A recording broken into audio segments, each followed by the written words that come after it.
Hi, I'm Hazel from Rebel Wolf, and this is how to give zero fucks about the opinions of your friends and family when it comes to content creation. Content marketing takes guts. You're putting yourself out there and don't know how the world will react. Some people will love you, others won't. There will always be negativity to contend with, a comment here, a troll there. It's to be expected. But when that negativity and criticism or simple lack of understanding comes from a family member, it can be incredibly hurtful. And worse, it can get in your head and make you second guess yourself. You start to hold yourself back. You hide your light and you filter your opinions. You diminish yourself to keep your family happy, to live up to their expectations of who you are and what is appropriate or professional, or capable of making money. And the second you start doing that, you sacrifice some of your authenticity. You begin to play a role in your content creation rather than simply being yourself. And it's hugely problematic. For starters, it's absolutely exhausting having to constantly check yourself and make sure what you're writing or saying isn't going to offend anybody. And worse, it robs your content of its power. People buy from people. It's a cliche, but for a good reason. Check out your favorite TikTok accounts and the people with hundreds of thousands or millions of followers. They're just themselves, often in a very raw and completely unfiltered way. And that's why they're so popular, because they're real. So, how do you manage your family when they butt in and try to tell you that you shouldn't be doing whatever it is you're doing in your content creation? The succinct answer is to learn not to give a fuck what they think. That, of course, is easier said than done. Here is how I managed to do it. I have a problematic relationship with both my parents for differing reasons. My father is, much to my eternal pain and sorrow, estranged from the rest of the family. My mother and I have always clashed over certain things. She's very religious. She's a Methodist minister. While I grew up very angry with the church at a very young age for various reasons, and never shared her faith. This and several other things make us very different people, and there's nothing wrong with that. Everybody is different. But it can cause problems relating to each other and has often led to her saying and doing things that I found incredibly hurtful, and vice versa. Um, Growing up, I struggled because I constantly felt different, outcast, lonely. Largely, I suspect, because I knew from a very young age that I'm bisexual, in that I was attracted to both boys and girls. But I didn't even know that bisexuality was a thing until I was in my teens. There wasn't the same LGBTQ representation and understanding around back then. I knew normal people were straight, and that even being accused of being gay meant getting bullied in school. I was already bullied enough for being a know-it-all, so I kept my mouth shut. I never spoke to anybody about my weirdness. I didn't know there were other people who felt the same way, not for a long time, and that was incredibly isolating. Having a closeted gay father who constantly drilled it into me that nobody could discover the truth about him led to a very deep-seated sense that there was something wrong with the real me, something shameful that should be hidden, and that feeling was only exacerbated by my mother and sister struggling to relate to me. Um, Undiagnosed bipolar caused a lot of inexplicable behaviour when I was younger, so I can completely understand their confusion now that I have the benefit of the hindsight and can look back. But still, it took me many years and a lot of therapy to reach a point where I understood that just because they didn't understand me or share my worldview, and opinions on certain things, it didn't mean that I was wrong to think and feel that way. Um, all of these issues kind of resurfaced when I started sharing content again after a sort of a 4 year stint at a digital agency as head of marketing. So I'd stopped doing my own content creation for a while. And once I started up again, there were a few things I wanted to focus on. Setting up Rebel Wolf and releasing Divine Blogging was a major one. The other big one was building a platform for myself as a fiction author. So I already have one novel out. I have a few other things going on. But I had a lot of blocks surrounding my fiction, so many blocks. And many of them stem from my family, and the lack of understanding when I first told them that I wanted to be an author. So my mum's always had a bit of a distaste for my genres that I enjoy. So fantasy, sci-fi, gothic, anything dark and twisty. Not a single member of my family has ever actually managed to read any of my books. My mum has managed a short story once and nearly died of shock. She's tried, she just can't get through them. Not her thing. And they're supportive in principle, but they have no understanding of it and no real faith that I can succeed as an author. Um, they might disagree with that, but that's how I've experienced it. So when I finally managed to start to find the time to build my fiction platform and overcome these blocks and work on it, and I'd posted one video to YouTube and was absolutely gutted when the channel was deleted. So my brand new shiny channel, which only have one video on, simply because YouTube has guidelines and they're automated and they're enforced, and sometimes the system just doesn't always get it right. So I'd vented my frustration on Facebook. I'd gone through all the proper channels to sort it out, and a couple of days later it was fine. Channel was reinstated, no issue. The problem was, during lockdown, my brother set my mother up with a Facebook account so that she could chat with my granddad over his portal. And against my better judgment, I'd friended her on Facebook so that she could talk to me on Messenger. Not that she ever actually has. She's never once spoken to me on there. So she's friended me on Facebook. And she assured me that she just wanted it for Messenger. She was never actually going to check it. But she periodically calls me up because of something that I posted on Facebook that's offended her. She got a standard email update on this particular day from Facebook showing a recent post that she might have missed. She saw what happened with YouTube and immediately panicked that I was doing something wrong or illegal and that I was going to get myself in trouble. So she clicked through trying to figure out what on earth was going on and managed to watch an outtake video from that first vlog that I did, which was 2 clips of me basically getting tongue-tied and frustrated. And she took issue with this video. So I got this phone call from her demanding to know what was going on, warning me that I should be very careful how I portrayed myself online. And the argument that followed was very upsetting. But essentially, she was pissed off that I'd started every sentence with the word Jesus in my frustration. I'd actually only said it once. And meanwhile, I was extremely annoyed that she'd watched my video of me giving my honest opinion of an episode of House of the Dragon, and she didn't like the person that she saw to the extent that she decided I was pretending to be that person because it wasn't really me. Of course, the opposite is true. It was entirely me being my very own comfortable, unfiltered self. You know, if you speak to my friends, I'll tell you that's exactly who I am. That's how I am. That's how I speak in real life. And this is something that many people face even without a traumatic childhood, is that the person they become as an adult is separate from, or at least an evolved version or mature version of the person their family watched grow up. We watch our P's and Q's around our elders, we try not to swear, we don't talk about sex. There are so many ways that we filter ourselves when we're around family so that they will accept us, so that they aren't offended, so that we're being polite and respectful. Usually because they're from a different generation and they can't quite relate to certain elements of our lives, or simply because it makes life easier. It's not the case for everybody. My boyfriend has a very close relationship with all of his family. They all live on the same road, all go to the same pub, they're all part of the same pool and fishing leagues. Some families are very close, others aren't. But for those of us who, for whatever reason, act a bit differently around our family, or our family are only seeing parts of our lives, they're bound to find it difficult to see us being purely authentic in our content creation. That disconnect between family views and you and the reality of you as an entrepreneur and a business owner is doubly true. If you have a business that they don't understand or don't respect as a viable business. So often a family can be dismissive of entrepreneurs as they're trying to get things off the ground. They don't believe what you're doing has the potential to make any money, or they think you're running something that sounds a bit like a scam. Try explaining affiliate marketing and the ability to earn money from website traffic to a 90-year-old who still believes women working is a little bit of an indulgence. It's something that we do for fun, not as a profession or for profit.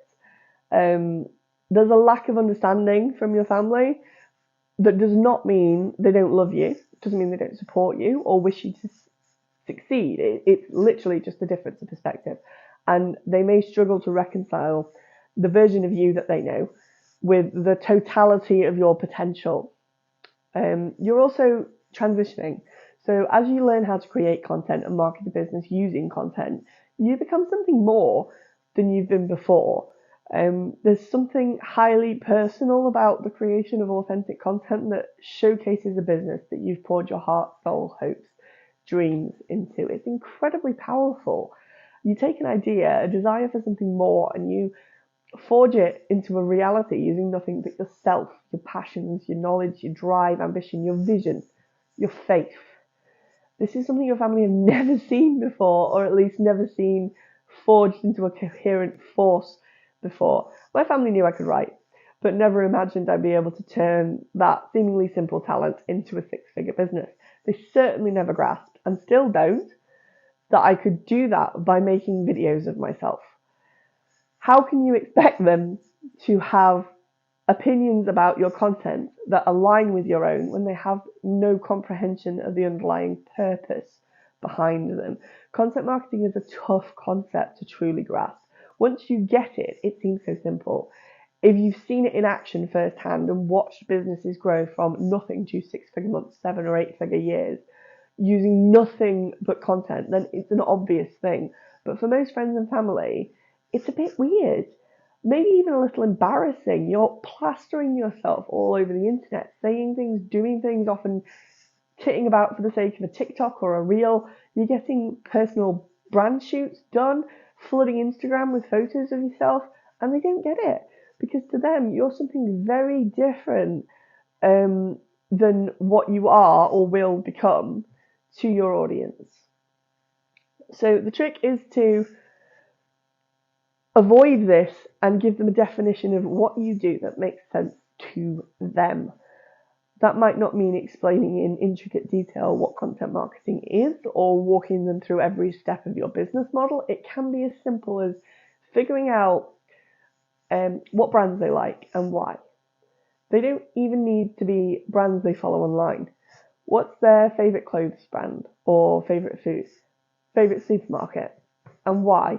If you can find the content that convinced them that that brand was worth buying from, the content that has reminded them for years to keep buying from that brand, this works. Supermarket ads are an easy one for most people to grasp. Where does your family shop?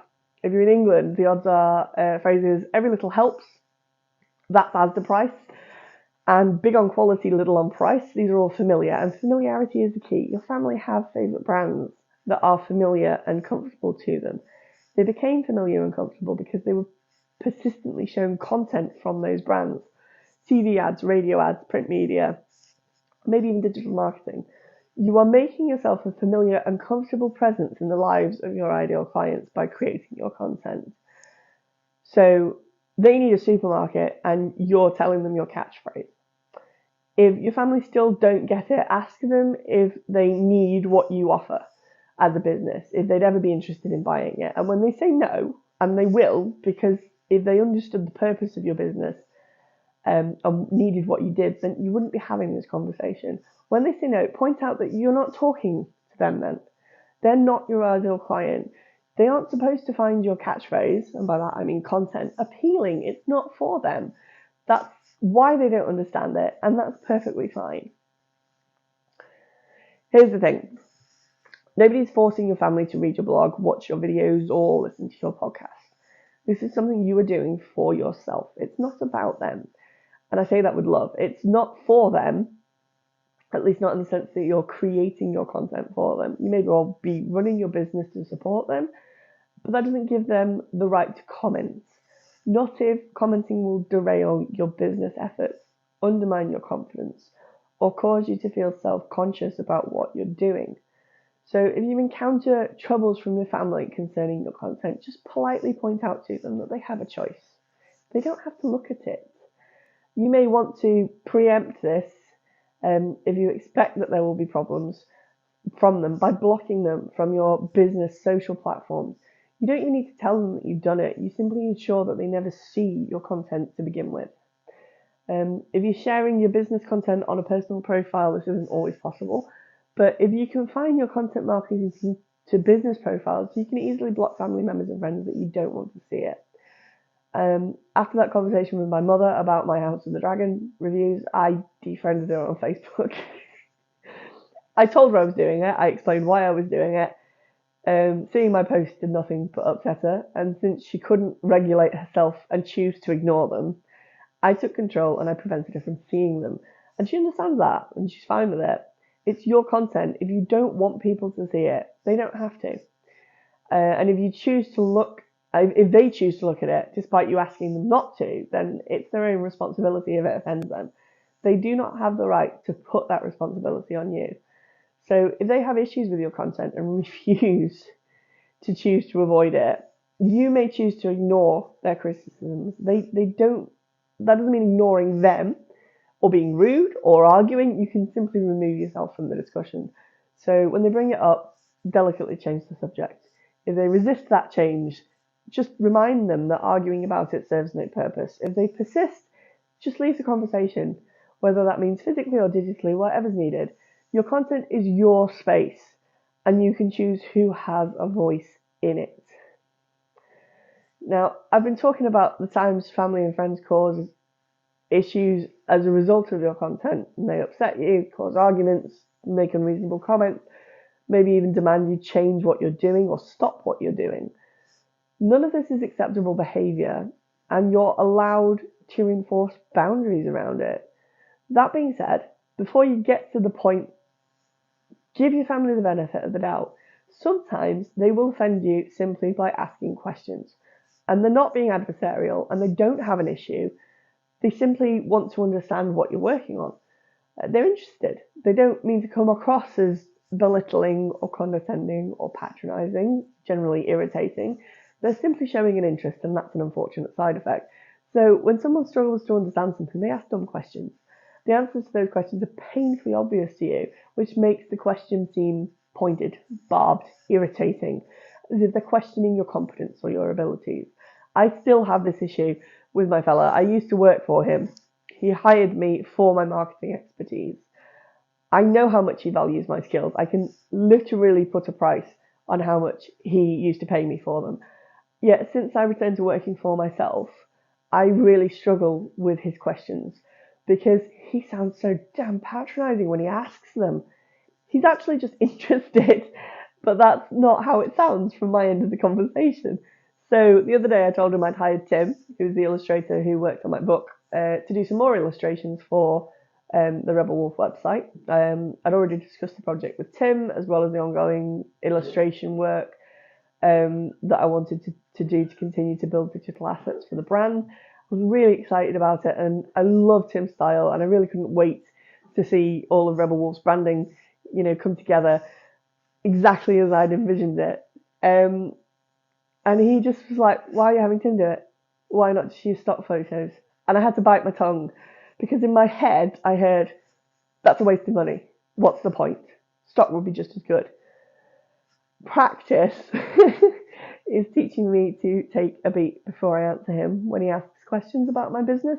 He's a business owner himself, and he's naturally curious. He's also not a marketer. So pretty much everything he knows about marketing he learned from asking me questions.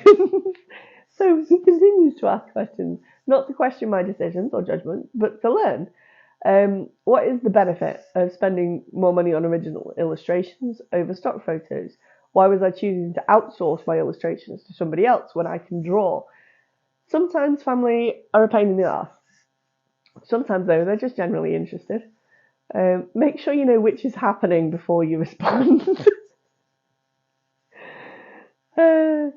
The upshot of all of this is that when you're serious about content marketing and you are acting as the face of that content marketing, you need to own it.